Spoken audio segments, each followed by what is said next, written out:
Je vais donc rappeler également que depuis un certain temps, depuis pratiquement quelques semaines, nous sommes en train de voir comment cette lumière, comme une boule avec plusieurs facettes, on en a cité au moins 8, donne différents tons.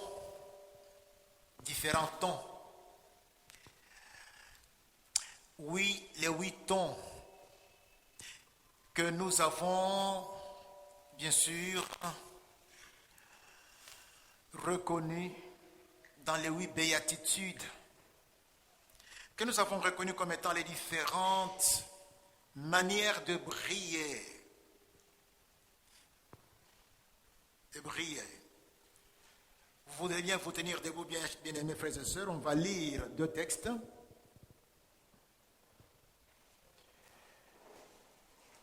On va lire 2 textes.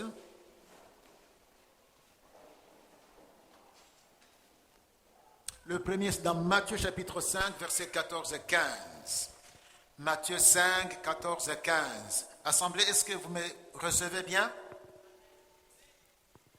Maman Senda, vous me recevez bien? Pépé, ça va? J'ai l'impression qu'il y a des échos. Maman Makaya, ça va? Ça passe, hein? Maman Clivette, ça va? Ok. Séraphin, il n'est pas là. Bon, il est là. Papa Séraphin, tu m'entends? Il y a des échos. Efforçons-nous quand même. On est en train de travailler. On a quelques problèmes techniques. Matthieu 5, 14 et 15. Vous êtes la lumière du monde. Une ville située sur une montagne ne peut être cachée. Et on n'allume pas une lampe pour la mettre sous le boisseau, mais on la met sur le chandelier. Est-ce qu'on peut dire sur le chandelier? Et elle éclaire tous ceux qui sont dans la maison. Nous passons au deuxième texte, toujours dans Matthieu 5, cette fois-ci, les versets 5 et 6. Matthieu 5, les versets 5 et 6. Heureux les débonnaires, car ils hériteront la terre. Heureux ceux qui ont faim et soif de la justice, car ils seront rassasiés. Bien-aimés, je vous prie, veuillez prendre place. Nous sommes des lampes allumées et allumées pas avec n'importe quel feu. Nous sommes allumés avec le feu qui est parti de l'autel. Et quel autel? L'autel de la croix. Ce n'est pas avec un feu étranger. Et le feu qui est parti de l'autel de la croix, c'est Jésus lui-même. Nous sommes allumés de Jésus. Et c'est Jésus qui brille en nous, qui est ce feu qui est clair. Dans la mesure où nous avons cette opportunité de nous retrouver dans ce monde, eh bien, laissons alors Jésus éclairer. On n'a pas une autre source lumineuse. On ne doit pas, et il ne nous est pas permis d'aller prendre un feu étranger. On n'en a que faire. On n'en a que faire parce que le feu étranger ne pourra pas être à la hauteur de ce que Dieu attend. Et c'est même un blasphème que de se passer de ce que Dieu lui-même nous a préparé et d'aller chercher ailleurs. Là, pour passer, mes frères, puisqu'on a parlé des 8 béatitudes, nous avons commencé avec les 2 premières, savoir la pauvreté en esprit ou la pauvreté spirituelle, mais aussi on a parlé de l'affliction. C'est là qui est causée par le fardeau des âmes qui ne sont pas sauvées, mais aussi l'affliction causée par le fait des abominations qui se commettent dans le monde.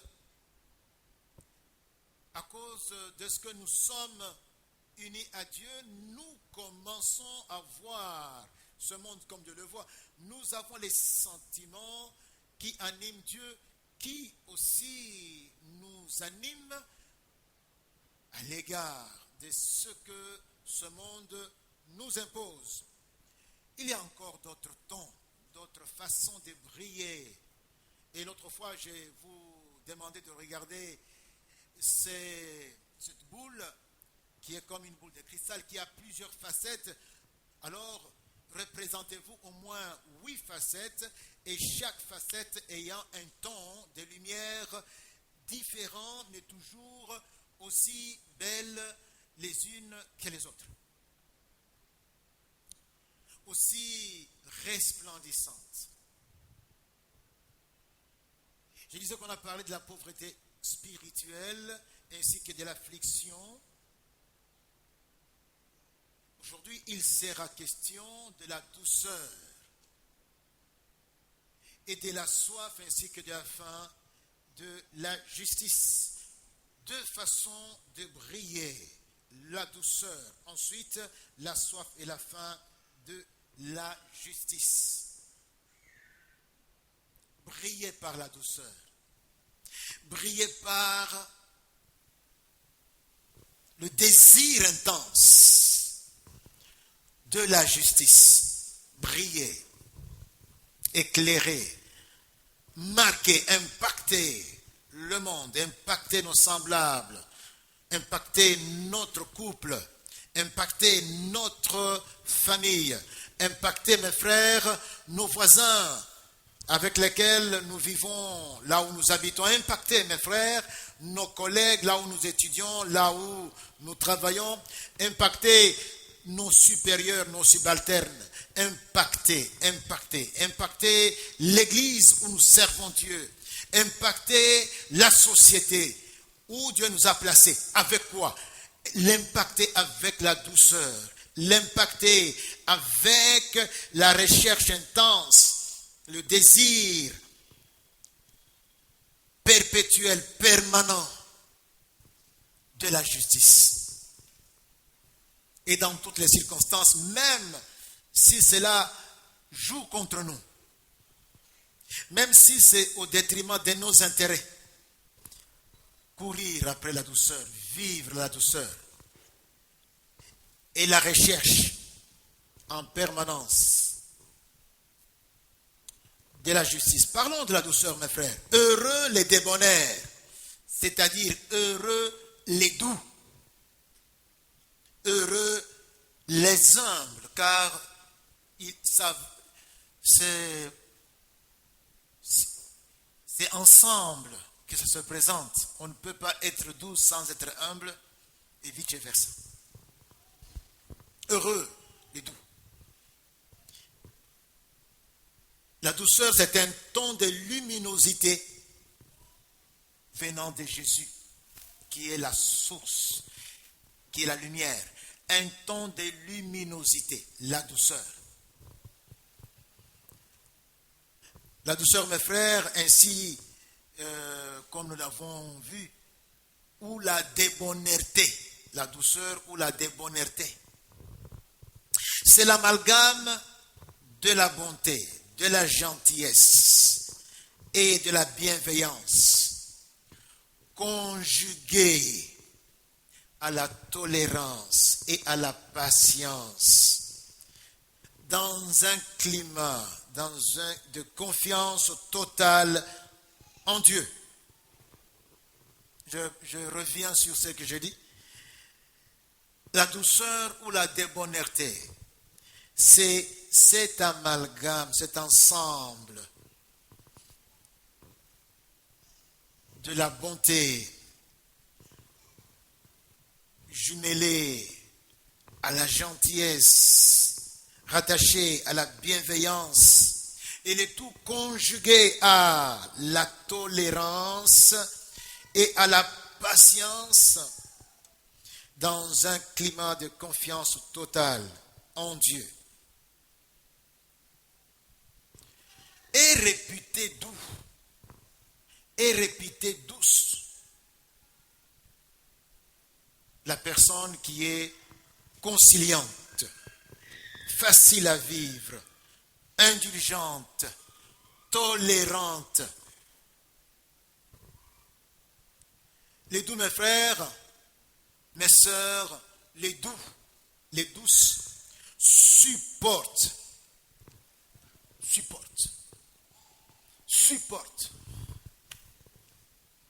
Je pense que ça vous rappelle 1 Corinthiens 13 qui nous dit que l'amour supporte, les doux supportent, le doux encaisse. Ce sont des encaisseurs. Sur le ring, ils ne font qu'encaisser. Ils ne rendent pas, ne se vengent pas. Ils encaissent. Et tout cela pour la paix à cause de Jésus-Christ. Nous lisons dans Romains chapitre 12, verset 18, « Si il est possible, dans la mesure où cela dépend de toi, si il est possible, dans la mesure où la balle est dans ton camp, tu peux la garder la balle, tu n'es pas obligé de l'envoyer. Dans la mesure où cela dépend de vous, soyez en paix avec tous les hommes. » Alléluia. Si retourner la balle signifie entamer la paix, nuire à la paix,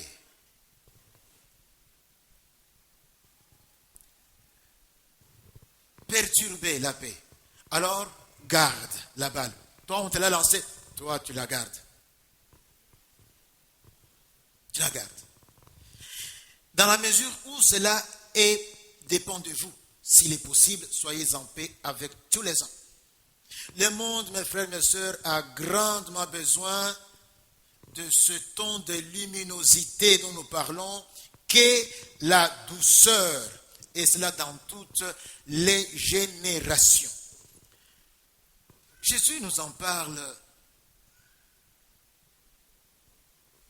avec un autre discours, mais en enfonçant le clou sur cette nécessité d'entretenir dans le corps qui est le sien ce climat qui fait bien fonctionner le corps. Ce climat qui alors va aussi être impactant tout autour. Jésus, dans Matthieu chapitre 5, versets 38 à 41, il en parle en beaucoup d'endroits, on a choisi un. Je disais Jésus dans Matthieu chapitre 5, versets 38 à 41. Écoutez ce qu'il dit. Nous sommes là, si vous voulez vous repérer le contexte, nous sommes dans la charte du christianisme. Jésus nous montre comment est la nouvelle vie, comment est la vie qu'il apporte et que nous sommes appelés à promouvoir tout autour de nous. Il dit entre autres dans Matthieu chapitre 5, versets 38 à 41, voici ce que dit le Seigneur. Vous avez appris qu'il a été dit, partout où vous retrouvez, vous entendez et vous voyez. Voilà comment dans le monde les choses se passent. Voilà ce qui est déclamé comme leitmotiv, comme slogan. Qu'est-ce qui est dit? Il est dit, œil pour œil, la suite, voilà. En tout cas, maman est laïoté, qu'on ne marche pas sur les pieds.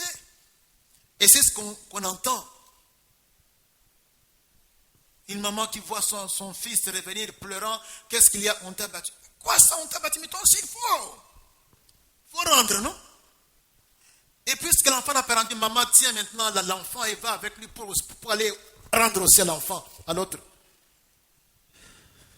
Alléluia. Est-ce que ces choses se font? Est-ce que ça se fait? C'est comme ça. Mokili eza bongo. Mais moi, écoutez, avec autorité, le Seigneur donne les lignes directives des nouveaux modus vivendi. Voilà comment vous devriez vivre. Le modus vivendi. Le gérondif en latin, ça oblige. Modus vivendi. Voilà comment vous devez vivre.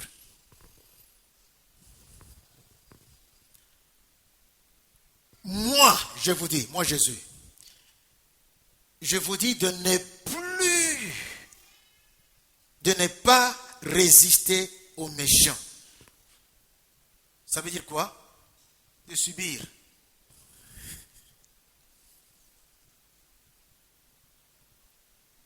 Toi qui avais préparé de te venger puisque quelqu'un t'avait causé du tort, écoute ce qu'on te dit ici. Toi qui ne parles plus à quelqu'un parce qu'il t'avait dit ceci, il t'avait fait cela. Écoute, ne résistez pas aux méchants. Si quelqu'un te frappe sur la joue droite, présente lui aussi l'autre joue. Si quelqu'un veut plaider contre toi et prendre ta tunique, laisse-lui encore ton manteau. Si quelqu'un te force à faire 1 kilomètre, fais-en 2 avec lui. Donc, même mon kumba oyo tambola, titina ici donc au côté ngokaka kuna. Donc yo même ça même double. Même mon kumba on a fait 2 fois. Bien-aimés, nous nous rappelons cette triste histoire où Aaron et Marie, sa sœur, se sont levés contre Moïse. En quelque sorte, ils ont manqué des égards à Moïse. Et nous savons que Moïse s'est contenu. Il n'a dit mot. Dans Nombre chapitre 12, versets 1 à 3, il est dit, Marie et Aaron parlèrent contre Moïse au sujet de la femme éthiopienne qu'il avait prise, car il avait pris une femme éthiopienne. Africains, réjouissez-vous, la femme de Moïse était votre sœur. Africains, réjouissez-vous, la femme de Moïse était votre sœur. Allez, réjouissez-vous. Allez, Africains, réjouis-toi. Oh, j'ai dit réjouissez-vous.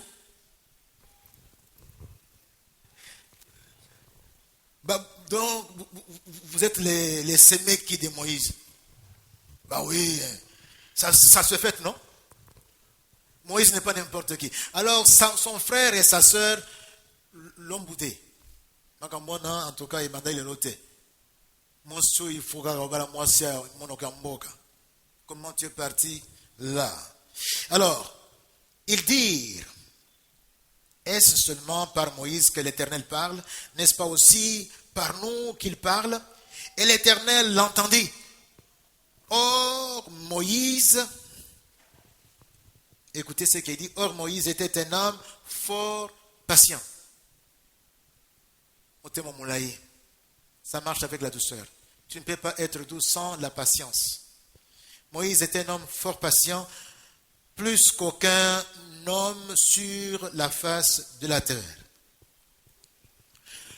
Si vous voyez bien, mes frères, et ça c'est une note que je donne ici, la douceur fait partie de tout un consortium, un bloc dont les composantes amalgamées demeurent inséparables. Je vais vous le faire voir dans 2 passages.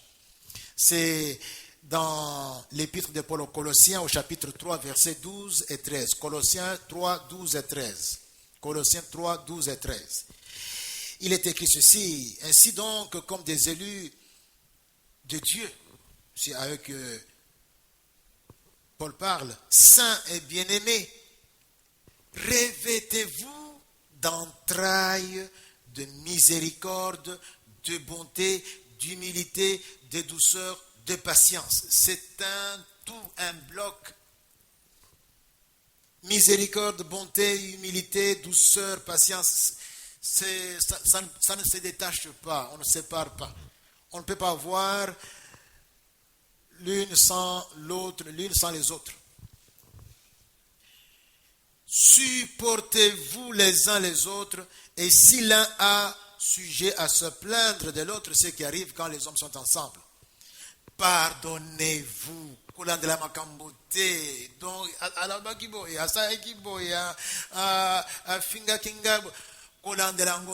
en tout cas, c'est arrivé, supporte, pardonne.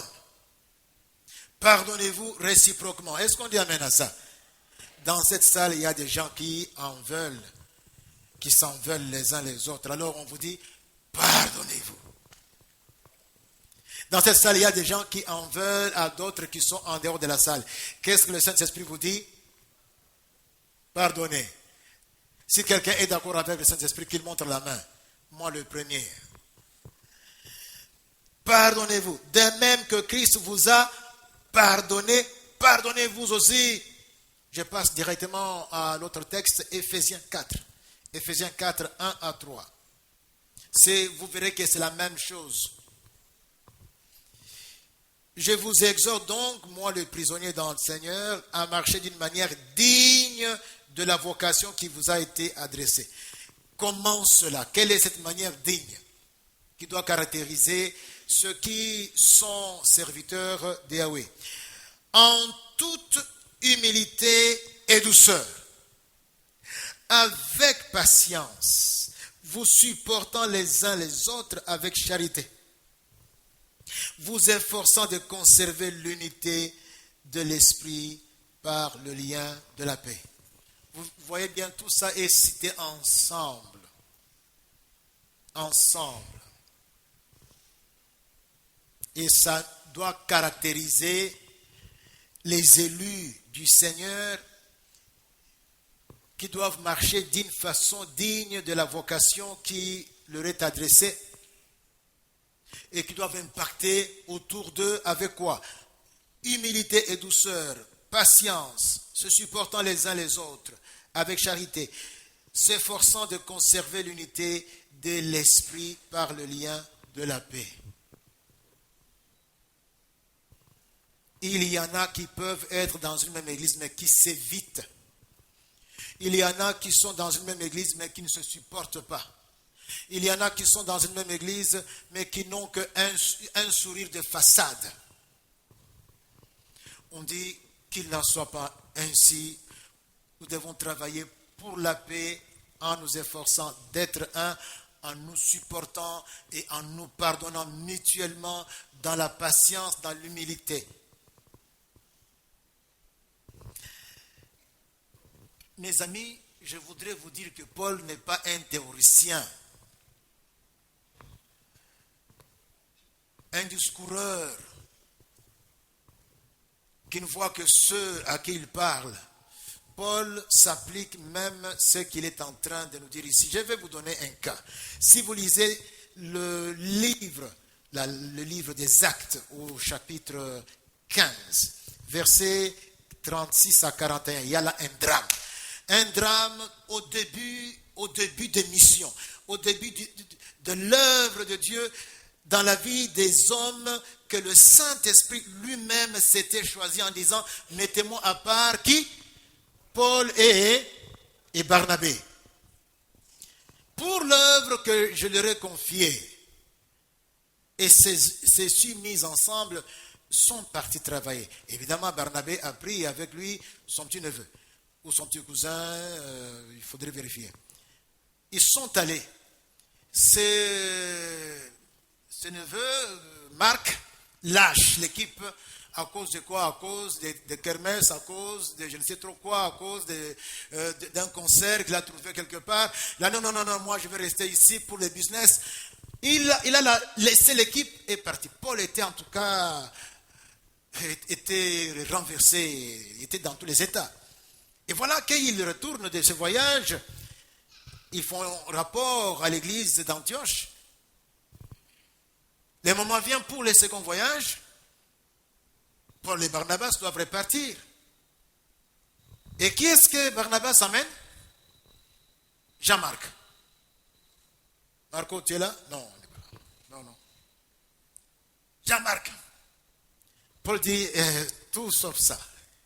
Celui-ci, non, pas question. Autant mieux aller sans lui. Alléluia. Et ils ont eu une vive discussion. Bakabwana. Est-ce que vous me comprenez? Paul est parti avec Silas et Barnabé est parti avec Jean-Marc. Bakabwana. Ça, c'est arrivé. Paul était catégorique, rigoureux. Mais est-ce qu'il avait tort? Non. Est-ce qu'il avait raison? Oui. Mais il y avait quelque chose qui manquait. Paul va apprendre. Dieu, pendant le ministère, va prendre Paul. Vous savez, mon frère, ma soeur, parfois quand Dieu nous fait passer par un désert, quand Dieu nous fait passer par des épreuves, profitons de ce moment-là. Paul a su profiter. Lorsque Dieu a permis qu'on mette la main sur lui et qu'on le garde en prison, c'est pendant ce temps-là qu'il y a des lettres de captivité comme Éphésiens, Colossiens, Philémon.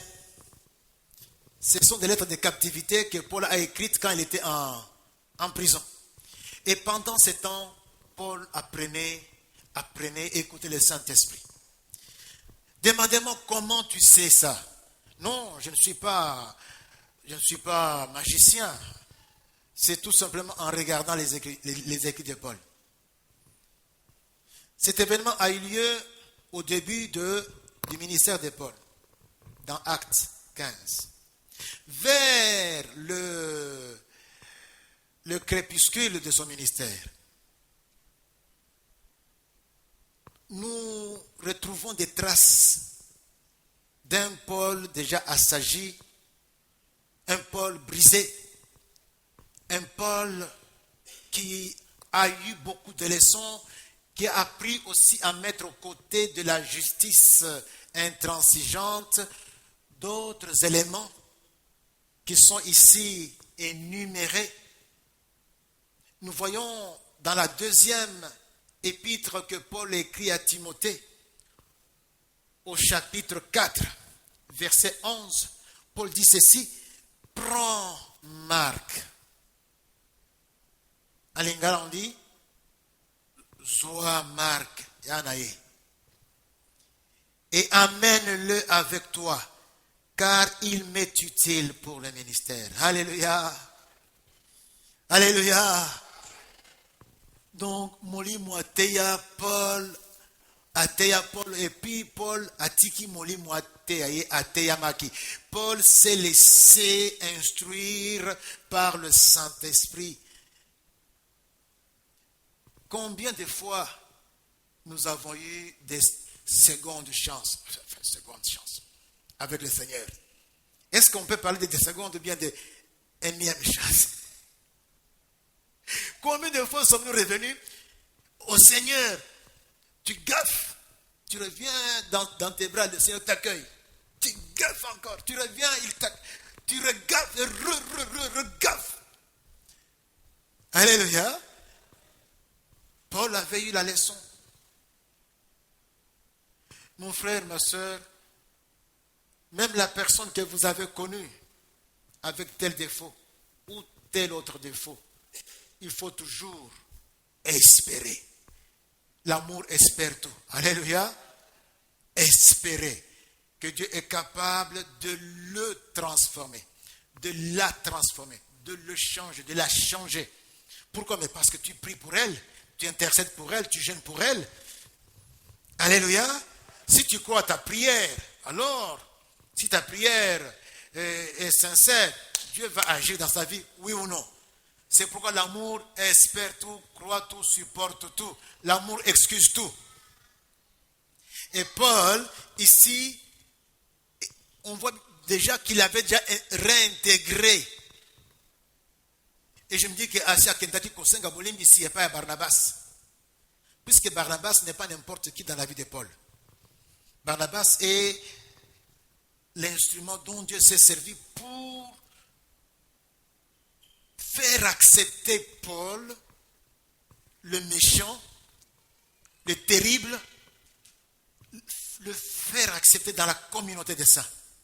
C'est Barnabas qui a convaincu l'Église pour que Paul commence à œuvrer dans l'Église. C'est Barnabas.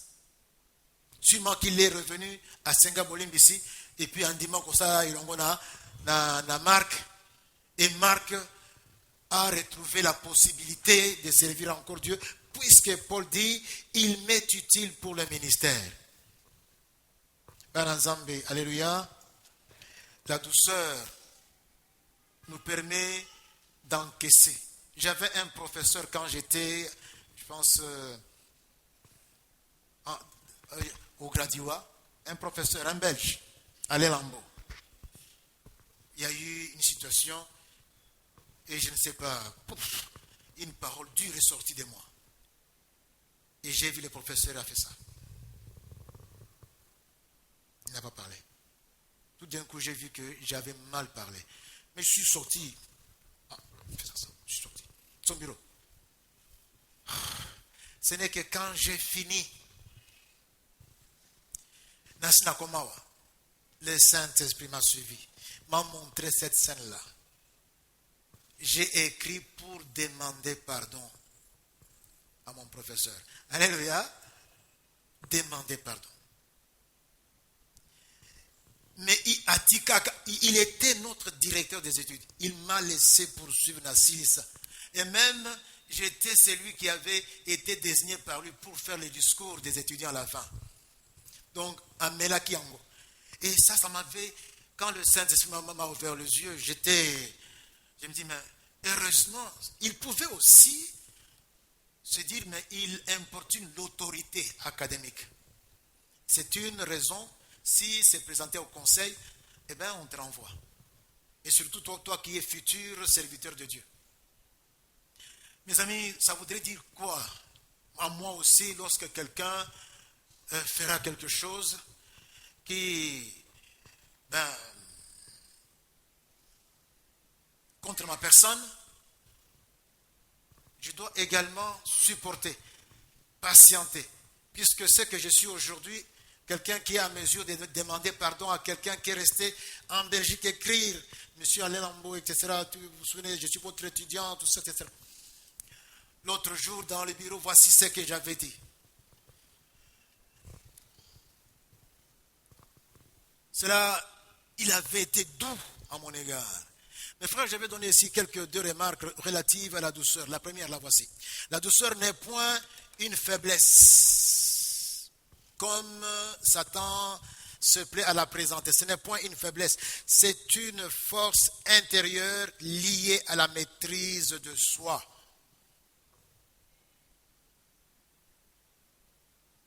Force intérieure, force tranquille, liée à la maîtrise de soi. En rapport avec la maîtrise de soi, le Saint-Esprit nous dit ceci dans Proverbe 16, verset 32. Proverbe 16, 32. C'est lui qui est lent à la colère, donc c'est lui qui a la maîtrise de soi. C'est lui qui est lent à la colère, vaut mieux qu'un héros.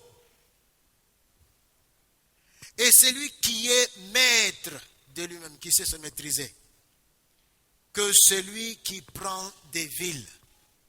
Quand vous écoutez que les talibans ont pris telle ville, telle ville, telle ville, celui qui sait se maîtriser est plus fort que les talibans. Est-ce que vous comprenez? Que ceux qui prennent des villes, c'est lui qui sait maîtriser son cœur. Kokanga monokone kotia loboko, nambe po lo bate. Et puis kokanga nzoto po salate ya mabe, poisongi sate. Celui-là, il est plus fort que ceux qui gagnent des villes et qui les prennent les unes après les autres.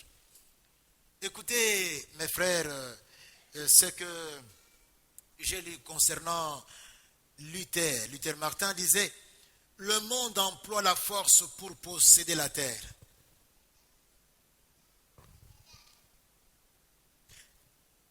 Jésus nous apprend qu'on le gagne par la douceur. Selon que nous lisons dans Matthieu chapitre 20, versets 25 et 26. Vous savez que les chefs des nations les tyrannisent. Comme les talibans, ils sont en train de tuer les gens, de tyranniser, de semer la terreur. Les tyrannisent. Et que les grands les asservissent. À vos pieds, essuyez la poussière de vos souliers. Il n'en sera pas de même au milieu de vous. Mais quiconque veut être grand parmi vous, qu'il soit nani, Mosai Nabino, votre serviteur. Première chose concernant la douceur, c'est une force intérieure. Une force. Deuxième remarque, la douceur est le propre de Jésus. La douceur est le propre de Jésus. Dans Matthieu 11, 29, Jésus lui-même déclare, « Je suis doux et humble de cœur. » Je suis doux.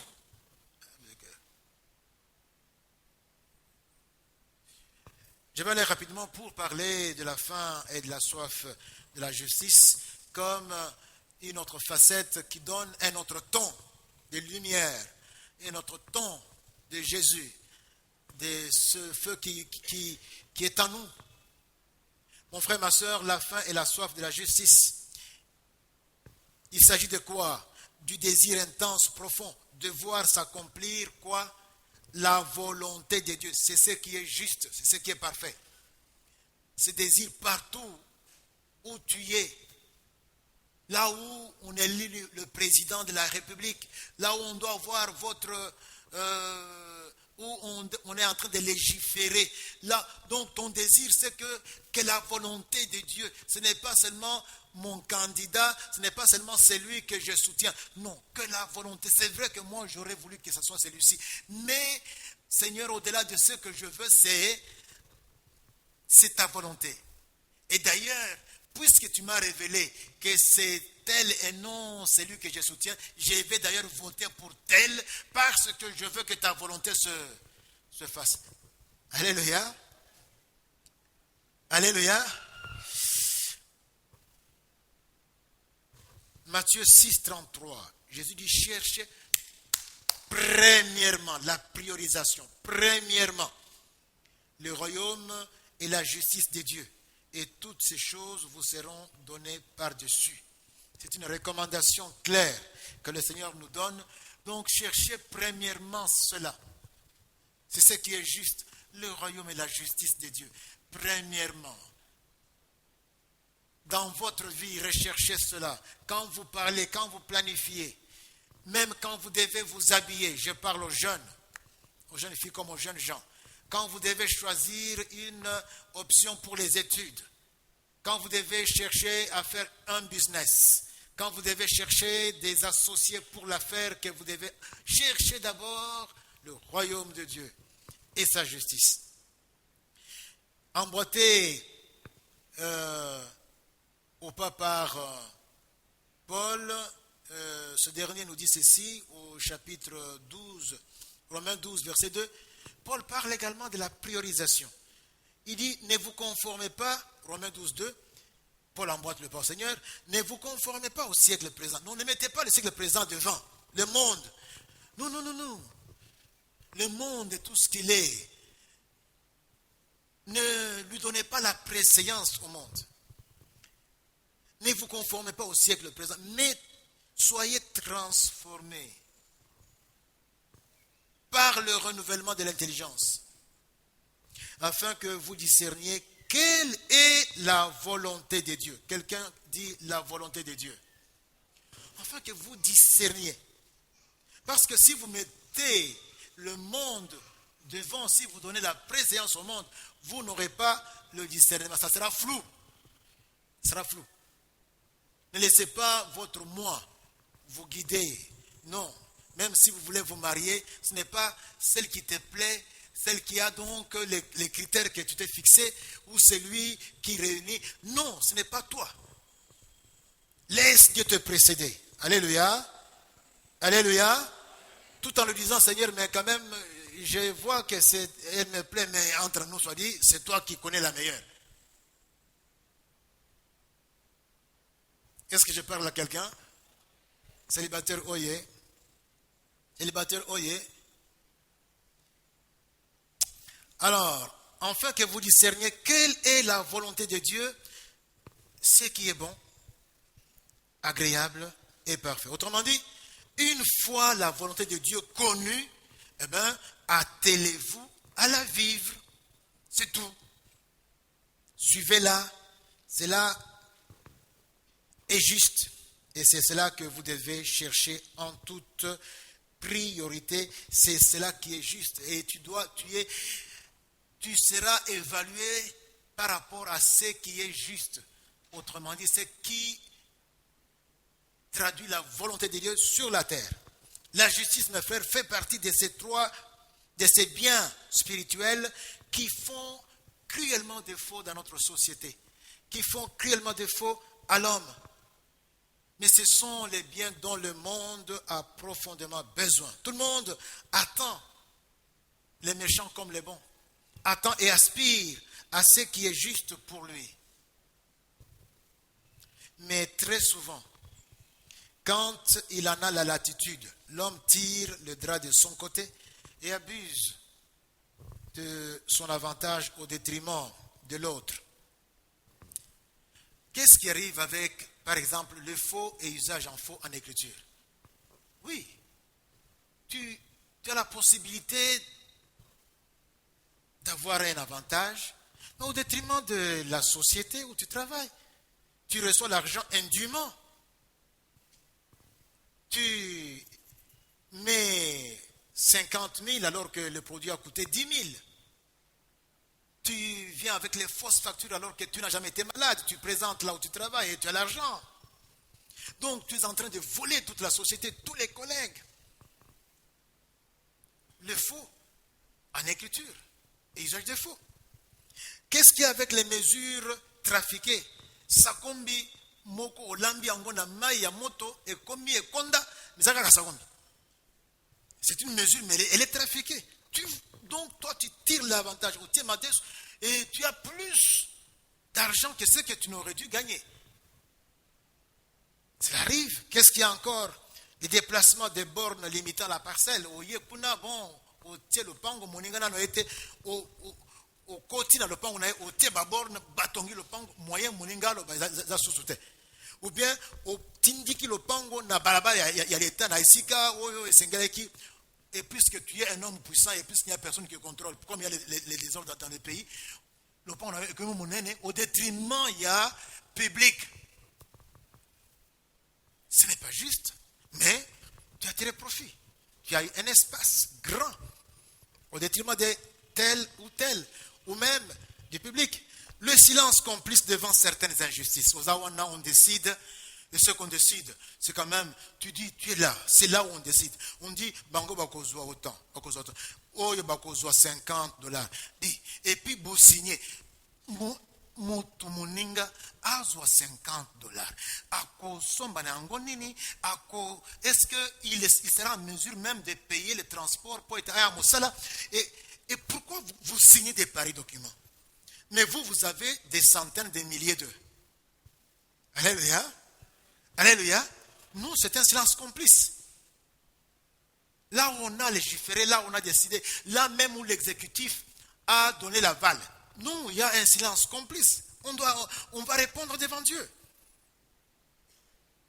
On distribue le gâteau, celui qui a aussi droit. Étant absent, et lui n'a pas connaissance de ça. Le silence complice. Et mes frères, je voudrais aussi vous poser la question, que dire de la loi du plus fort, la loi de la jungle, qui prévaut en tout lieu et sous toutes les latitudes, là où, en tout cas, le plus fort est là, il impose sa loi. C'est comme ça qu'il nous a été imposé l'esclavage, il nous a été imposé la colonisation, il nous a été imposé moult choses, même la néocolonisation. On a vécu cela. Et on continue à vivre cela d'une façon ou d'une autre. Ce sont, mes frères, des différentes formes de manifestation de notre égocentrisme qui est récurrent, qui nous colle à la peau. L'apôtre Paul, tout comme le Seigneur Jésus aussi, nous recommande dans Romains chapitre 12, verset 17, ils disent, ne rendez à personne le mal pour le mal. Déjà, quand je te fais du mal, on dit non, non, causons que c'était. Mais toi, tu fais du mal à quelqu'un qui ne t'a rien fait. En trafiquant ta mesure-là, tu me fais du mal. Je crois avoir cette mesure, mais c'est moins que ça. Tu fais du mal à quelqu'un qui ne t'a rien fait. Alléluia. Ne rendez à personne le mal pour le mal. Recherchez ce qui est bien devant tous les hommes. Même si cela vous coûte quelque chose, c'est juste, c'est juste. Oui. Au lieu que toi tu aies 300 000 dollars, alors que Moninga, il est payé à Tanga, il est payé à avoir le diplôme de licence. Donc, puisqu'il travaille là, lui va avoir 50 000 francs. Et toi, tu as 300 000. Et tu trouves ça normal? Pourquoi tu ne peux pas dire non, non, non, non, non, non, non. On peut aussi faire en sorte qu'on diminue ici pour qu'on ajoute là. Non. Puisque ça t'arrange, les avantages et autre chose, non, tu prends. Et tu ignores les autres. Tu vois la misère, tu fermes les yeux. C'est comme ça que les choses tournent. La justice, mes frères, voilà ce qui plaît à Dieu. En tant que serviteur modèle, le Seigneur Jésus-Christ a fait de la justice un principe de vie. Jean 6, 38, il dit, « Car je suis descendu du ciel pour faire non ma volonté, mais la volonté de celui qui m'a, voilà ce qui est juste. Même s'il faut que j'aille à la croix, puisqu'il a décidé ainsi, qu'il en soit ainsi. Je ne vais pas corrompre, je ne vais pas reculer, je vais avancer. C'est sa volonté. Voilà ce qui est juste. » Mes frères, mes sœurs, les tons de luminosité qui s'appelle justice délivre des ténèbres, de l'injustice et des conséquences de celle-ci. Vous apprenez ce qu'il dit dans Proverbes chapitre 14, verset 34. La justice élève. Oui. Ça, c'est l'impact de la justice. Elle élève une nation. Mais le péché est la honte des peuples. Prenons, si vous voyez par exemple le mouvement de l'abolition de l'esclavage, le mouvement de la décolonisation, les organismes des droits de l'homme par ici, par là. Les mouvements comme la Croix-Rouge, les mouvements comme l'Armée du Salut. Si vous voyez, ce sont des chrétiens qui sont, pour la plupart, initiateurs et même acteurs dans ces mouvements. Pour qu'il y ait abolition de l'esclavage, il fallait des chrétiens. Pour qu'il y ait la décolonisation, même chose. Même chose. Il fallait des chrétiens. Et des chrétiens qui n'avaient aucun intérêt, si ce n'est que de voir leurs semblables vivre comme les hommes dignement. Ma prière, mes frères, ma soeur, ma prière, c'est que Dieu élève les justes. Je prie, je supplie Dieu, dans mon pays, élève les justes, qu'ils soient nombreux, que les justes soient élevés dans les ministères, au Parlement, au Sénat, dans l'armée, dans la police, que les justes se retrouvent élevés dans l'université, à l'université, dans les postes de responsabilité dans l'administration. Que les justes soient élevés. Que les justes soient élevés, afin que le pays vive bien, afin que la nation soit élevée. Elle est très enfoncée, très enfoncée. La nation va être élevée avec le juste de Dieu.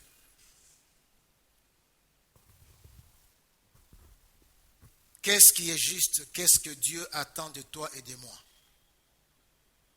La justice se résume en quoi? On peut dire ça en deux mots. Jésus répond à cette question et lui a été posée. Merci. Ah oui, je vais faire ça. Tu aimeras le Seigneur ton Dieu de tout ton cœur, de toute ton âme, de toute ta pensée. C'est le premier et le plus grand commandement. D'abord avec Dieu. Et voici le second qui lui est semblable, tu aimeras ton prochain comme toi-même. Alors, on dit, de ces deux commandements dépendent toute la loi et les prophètes. Donc, ce qui est au Koxiango, tu as fait ce qui est juste. Tu as fait ce que Dieu attend de toi. Je vais conclure. Patrick est en train de... Non, Jérémie, pas Patrick. Jérémie, il sourit. Conclusion, mes frères. Je vais aller puisque mon chef me contrôle là. Douceur et désir intense de justice.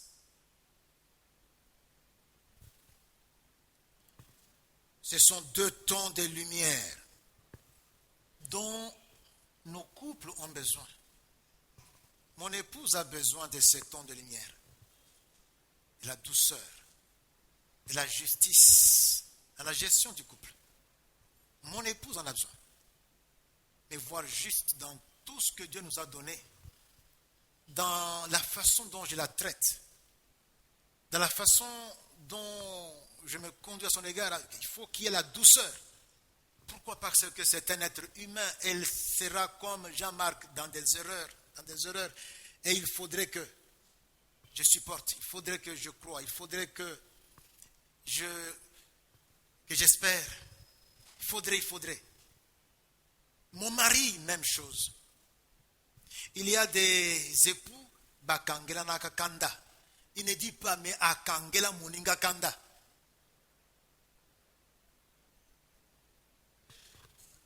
Dans mon couple. Mais dans la famille, même chose. Dans la famille, on a besoin de ça. Douceur. Justice. Dans la famille. Tu te sers le premier. Non, tu prends le gros morceau et puis tu bouffes. Ce n'est pas juste. Maman ne doit pas donc vous suivre partout. Tu dois savoir qu'il y a autant qui reste.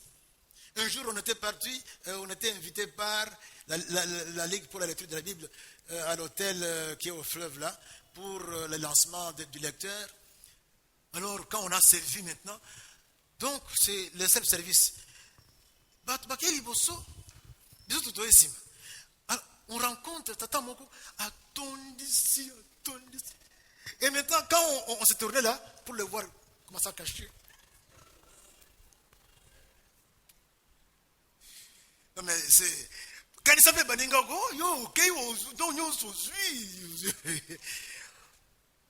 dans la famille, c'est la même chose. La justice, la douceur. Dans la société où nous sommes partout, dans ce pays, nous avons besoin de la justice. Que Dieu élève les justes dans ce pays. Que Dieu élève les justes dans ce pays. Je voudrais, mes frères, que nous puissions nous incliner dans la prière.